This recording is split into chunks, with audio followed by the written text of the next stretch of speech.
लोकसभा चुनाव 2024 में भारतीय जनता पार्टी अकेले दम पर बहुमत के आंकड़े को नहीं पा सकी। 240 सीट लाकर बीजेपी सबसे बड़ी पार्टी तो बनी, लेकिन पीएम मोदी का अब की बार 400 पार का दावा धरा का धरा रह गया। लोकसभा चुनाव के रिजल्ट के कुछ दिन बाद आरएसएस चीफ मोहन भागवत ने बिना नाम लिए कहा था कि सेवक को अहंकारी कभी नहीं होना चाहिए। पीएम मोदी के चेहरे की चमक धमक के आगे बीजेपी के नेता जमीन पर काम करना भूल गए हैं। भागवत के इस बयान के बाद उन कयासों को बल मिलना शुरू हो गया, जिसमें कहा जा रहा था कि आरएसएस और बीजेपी के बीच कुछ भी ठीक नहीं चल रहा है। अब संघ की राष्ट्रीय कार्यकारिणी के सदस्य इंद्रेश कुमार ने बीजेपी पर जमकर हमला बोला है। इंद्रेश कुमार ने बिना नाम लिए कहा कि चुनाव में इस पार्टी की कम सीटें इसलिए आई क्योंकि वो अहंकार में थे। इंद्रेश कुमार ने कहा कि राम सभी के साथ न्याय करते हैं।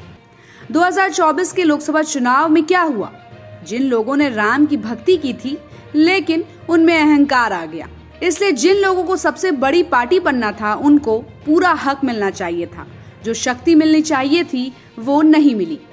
भगवान राम ने उनके अहंकार के कारण उनको पूर्ण बहुमत नहीं आने दिया। आरएसएस नेता के एक कार्यक्रम को संबोधित करते हुए कहा कि अहंकार में आने के कारण भगवान ने मिलने वाली उस ताकत को रोक दिया और वो 400 के बजाय 240 पर ही रुक गए। मानो भगवान ने कहा कि यही तुम्हारी अनास्था का दंड है। उन्होंने आगे कहा कि जो राम की भक्ति के नाम पर अहंकार करे उसका अकल्याण अपने आप हो जाता है। राम किसी से भेदभाव नहीं करते, राम सजा नहीं देते, अपितु राम सबके साथ न्याय करते हैं। आपको बता दें कि लोकसभा चुनाव से पहले जनवरी में अयोध्या में राम मंदिर की प्राण प्रतिष्ठा हुई थी।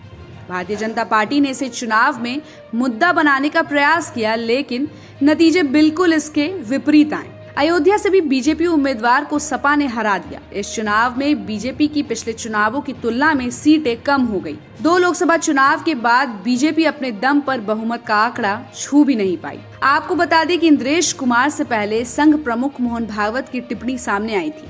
उन्होंने नागपुर में कहा था कि अहंकार पालने की जगह काम करने में विश्वास करना चाहिए। उन्होंने कहा कि एक सच्चा सेवक अहंकारी नहीं होता, वो गरिमा में रहते हुए लोगों की सेवा करता है। जो वास्तव में सेवक होता है वो मर्यादा से काम करता है। तो आपकी इस खबर पर क्या राय है, कमेंट करके बताना बिल्कुल भी मत भूलिएगा। और ऐसे ही खबरों के लिए आप देखते रहिए सहारा समय का डिजिटल प्लेटफॉर्म। हमारे चैनल को लाइक और सब्सक्राइब करना मत भूलिएगा।